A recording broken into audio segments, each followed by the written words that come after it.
Hi and welcome to this video. So today I'm going to be talking about the 5 reasons why Africa as a continent is still struggling. I'm going to talk about this from the perspective of potential and performance because that's what I do. So looking at Africa as a collective, why we still struggle as a collective. Remember, as a collective, we're many people in a collective, okay? So for you to understand that, you've got to understand, number one, our history. A lot of people today have undermined the power, the effect, the impact of our history.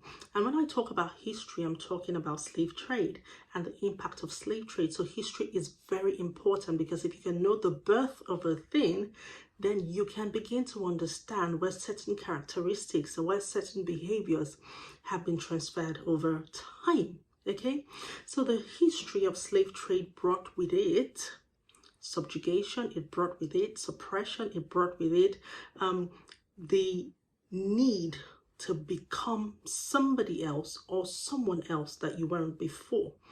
That is the power of slave trade, okay? Which meant that as Africans, especially West Africans who had huge impacts when it came to slave trade, as Africans, though as a collective, the impact of slave trade over history is huge.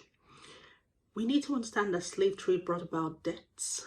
Slave trade brought about the bleeding of Africa as a continent, the bleeding of her people into other continents. We need to understand one critical thing. Africa went through an immense level of trauma. It went through, I'm going to say it again, an immense level of trauma.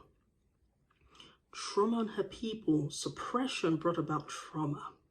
Okay, taking off your right and your ability to talk, taking off your right and your ability to express yourself in your local language or who you were at the time brought about trauma.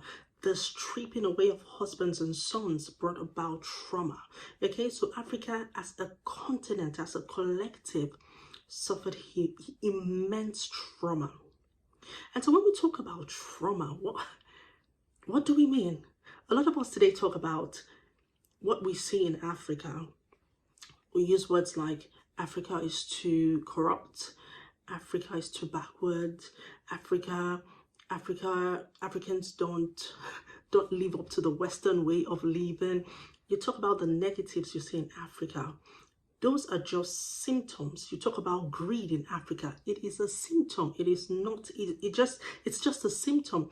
It is not the main thing that is holding Africa back. It's a symptom of something deeper, something deep-seated, okay, in the spirit and the soul of the continent of Africa, okay? And it is trauma that is still being held, it's still being transferred from generation to generation, okay? In point 2, I'm going to talk a little bit more about trauma and intergenerational trauma. But before I get there, before I go to point 2, we need to go back and read the history of Africa. Slave trade started from the 16th century and ended in the 19th century.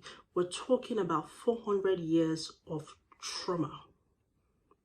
400 years. So that's 100 years times 4 of trauma. And we're possibly talking about 5 generations or 6 or possibly 7 generations of trauma.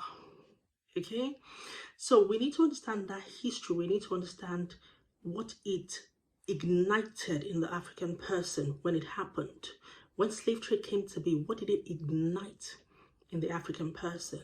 We need to understand that. Okay, so what did it ignite? For example, it ignited the need to survive and not thrive because you needed to be like someone else. You needed to be like an European. You probably wore, then in those days, they would wear very, very thick clothes under the scorching heat. Okay, you would wear long sleeve dresses under the scorching heat. You would cover your whole body at times under the scorching heat. There was so much that happened. Culture became non-culture, and we had to buy into a new culture as a people. Okay, so there was stripping away, there was bleeding of people, there was, in terms of our ability to be intuitive, our ability to produce as a people, our ability to think as a people, our ability to collectively grow the continent as a people, that was stripped away from us. So if you understand the history of trauma over 400 generations, then you would understand point 2. So let's go to point 2. So number 2, the second reason why Africa as a collective, okay, is struggling is intergenerational transfer of the trauma we talked about in point 1.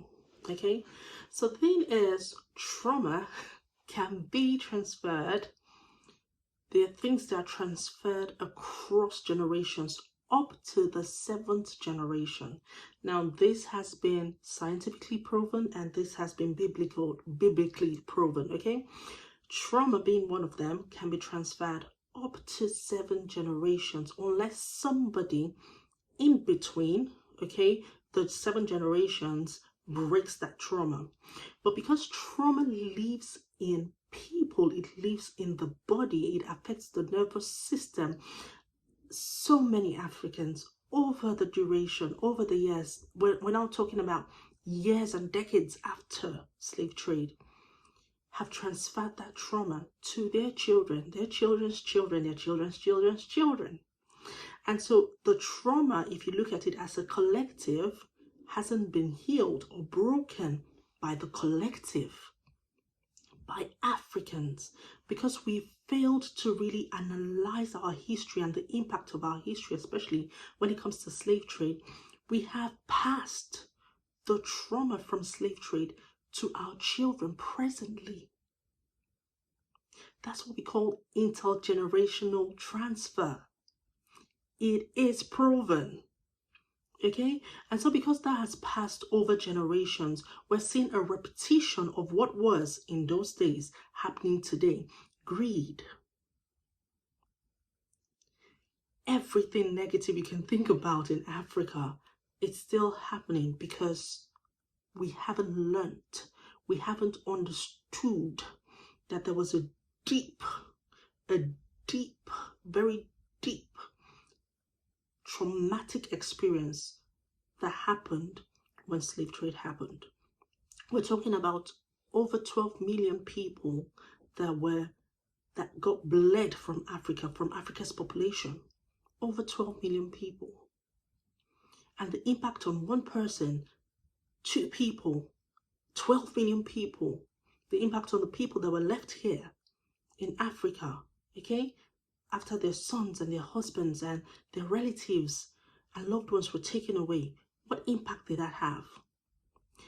It wasn't addressed, and so it went on for generations. And so we still see the symptoms of the trauma today in our societies. We see governments not being able to manage people effectively because they are still traumatized as people. Before we even talk about the collective, they still have the information of trauma. Me, myself, and I is a trauma information. Okay, that is the information of survival rather than thriving. And so when we understand that as a collective, we have been through immense trauma, we haven't addressed the trauma as a collective, and we have passed the trauma across generations, not just in one country in Africa, in several countries in Africa. We've transferred that trauma across generations, and many of those generations haven't understood that they've been traumatized as a people, and they still pass it on to their children, and the children have children and pass it on to those children. We're now building a forest of people who are traumatized, who have a mindset of trauma, a mindset of survival rather than thriving. A mindset of greed rather than sharing, rather than looking out for other people. How can we make other people's lives in our communities better? It's because of survival. It's because of survival. Trauma can be transferred and has been seen to be transferred across generations. And so while I'm speaking, I'm also speaking to you. When you look at your life as an individual, what trauma has come through your lineage? What trauma have you perceived in your community or in your society? I'm sure you've seen the level of greed in your community or in your society. Where did that come from? You need to start thinking through that. Where did that come from? Where was it initiated or ignited in our people? So intergenerational trauma is the second reason why we're still struggling as a people, because we haven't recognized the trauma. We're not even looking at ways to uprooting the traumatic experiences and the effect and impact of that trauma on our people. We are then transferring that to our children who don't know better, because they see who you are and they take on who you are. They become what you've taught them. Children become what you teach them.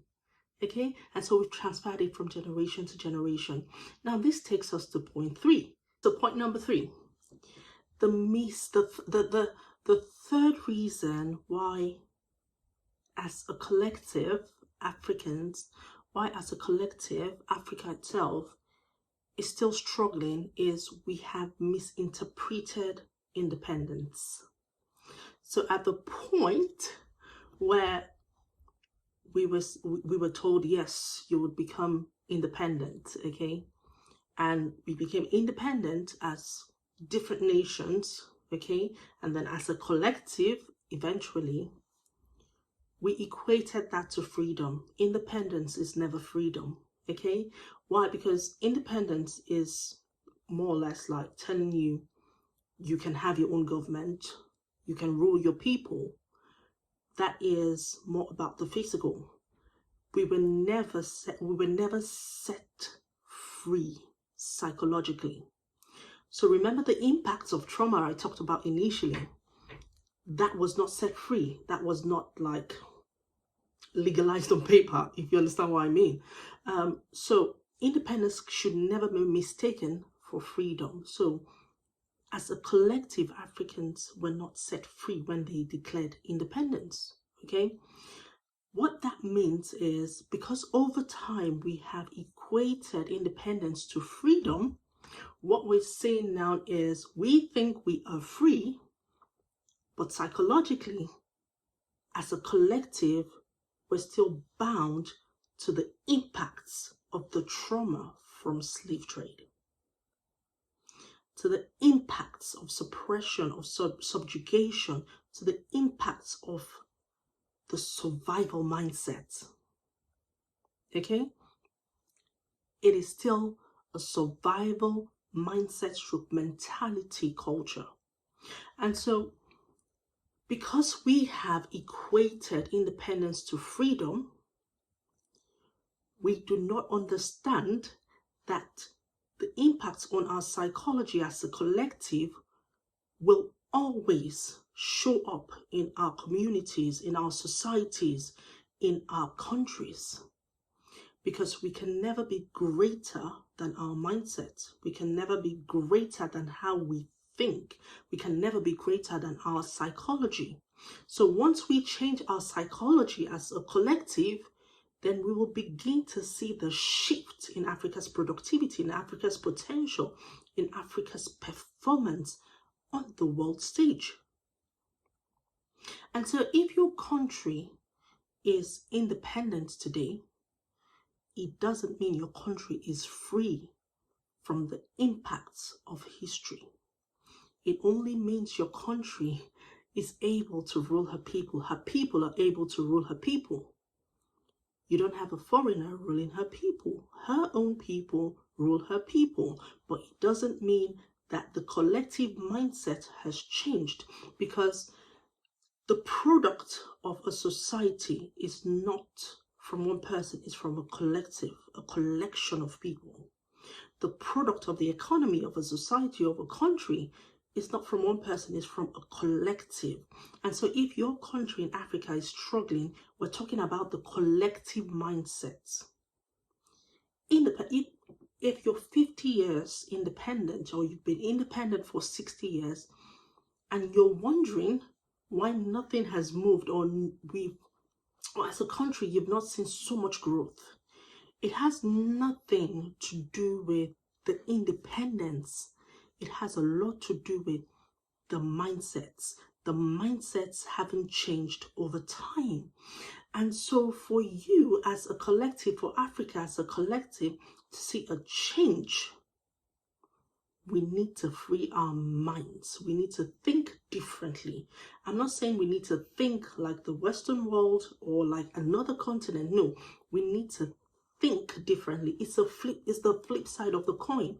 You need to look at life differently. We need to look at how we solve things differently. We need to look at how we manage people, resources differently. We need to look at how we even manage our own people, your communities, how you manage your communities. You need to look at it differently. So never ever mistake independence for freedom. It's not freedom. And even with freedom, it is harder to manage freedom than it is to manage dependence. Because with dependence, like when Africa was still dependent, with dependence, you know something is coming all the time if you do the right things. With independence, however, you will need to psychologically shift your mindset to become productive, to become a person with a high performance value, high performance ratio.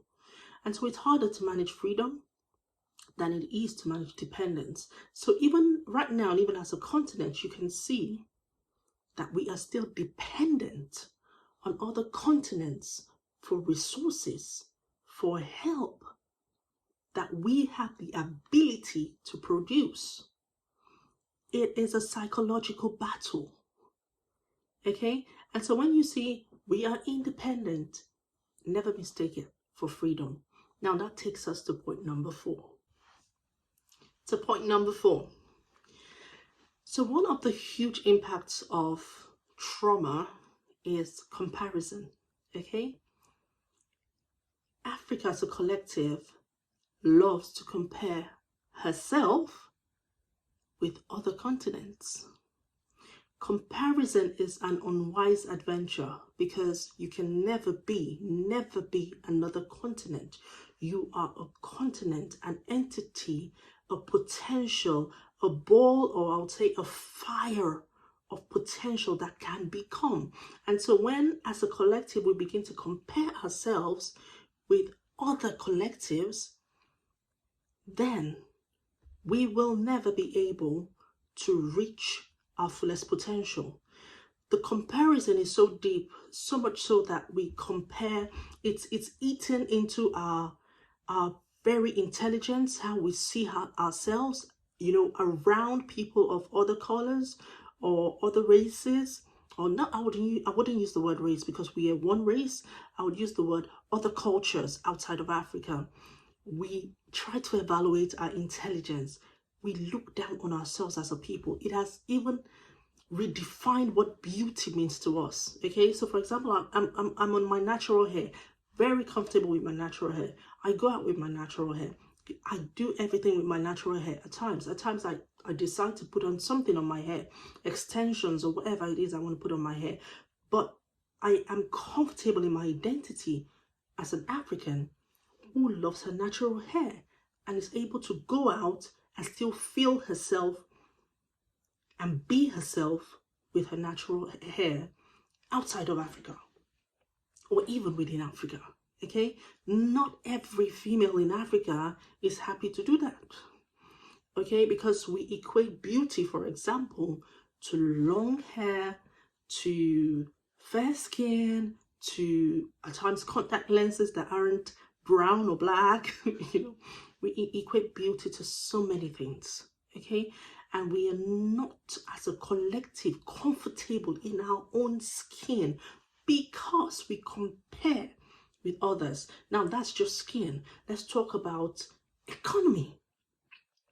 We compare our economy with other economies. When we look at I talked about point number 3, where I talked about independence and then freedom. Independence it's assumed to be you are free, okay? And so when you're 60 years and you're still wondering, why isn't everything moving? You need to start looking at, what's my identity as a nation? What are we known for? What's our identity? What's our identity as a collective? Africa is still struggling with her identity because that identity was stripped away years ago. And because we haven't defined who we are as a people, we live other people's lives. We live other people's realities. Okay? And so comparison is an unhealthy and unwise adventure. So as Africans, as a collective, we need to sit down and think about, as a nation, sit down and think about, who are we? Who do we want to be known as, or what do we want to be known for? What do we want people to call us as a nation? Because as a nation, you're a collective. Who are you as an African? Okay? That's a question. And so comparison is a no-no. And the more we continue to compare, the more we waste time, the more we do not evolve, the more we do not apply our intelligence into what we have been called to do as individuals and as a collective. We can never be another collective. We are our own collective, and we need to recognize that collective. Okay, which leads us to point number 5. So point number 5, okay, so as a collective, over the decades, we have been known, and we're still known, to ignore knowledge. We have refused to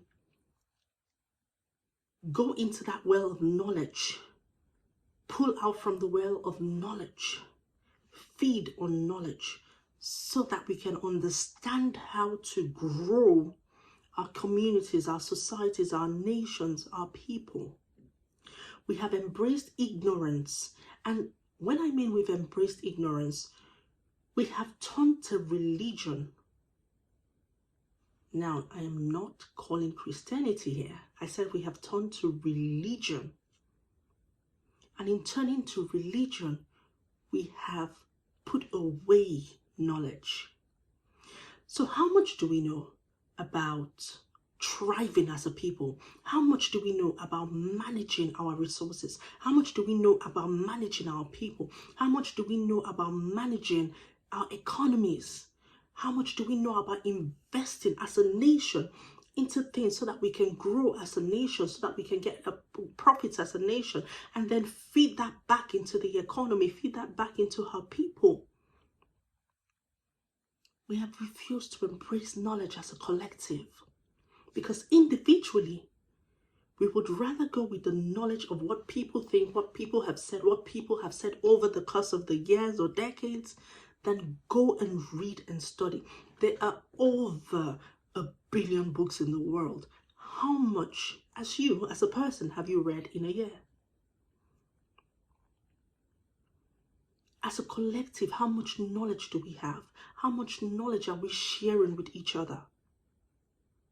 How much knowledge are we implementing? Because implemented knowledge is wisdom itself, okay?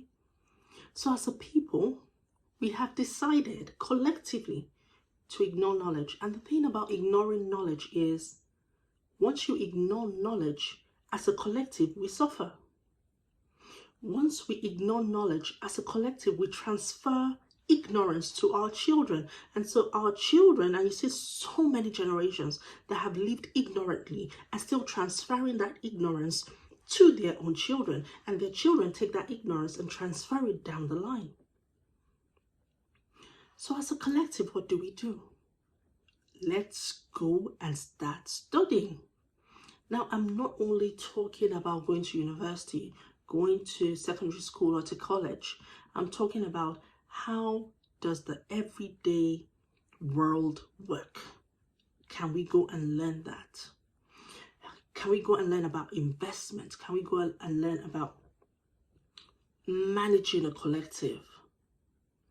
Can we go and learn about how to grow our agricultural portfolio as a people? Because we've got it as a collective. Can countries send out delegates that are specialists in fields to go learn more about that field and come and implement it in the countries? What are we doing as a collective? So I've talked about 5 reasons. These are the top reasons why Africa is still struggling. In the next video, okay, I'm going to talk about the 5 reasons why you, as an African, why you still struggle, okay? But from what I've said so far, you can see where we got it wrong by not understanding the impacts of history on our people and how that has been passed across generations, across lineages. Because if we have knowledge, if we understand the impacts of trauma, we will want to kill the trauma from its roots. If you understand the impact of trauma on your lineage, you would want to kill trauma from its roots, because you are possibly going to have children and you want to transfer knowledge to your children. You want to transfer the wealth of goodness to your children. And so we need to understand the impact of slave trade on the continent of Africa, because once we understand that as a nation, then you can look at your people and understand the impact it's had on your people over a period of time when you analyze it.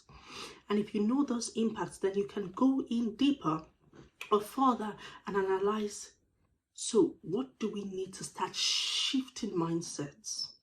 Where do we need to start? You can then begin to have those discussions. Okay, so I hope this video has been very helpful. Okay, thank you for joining me today.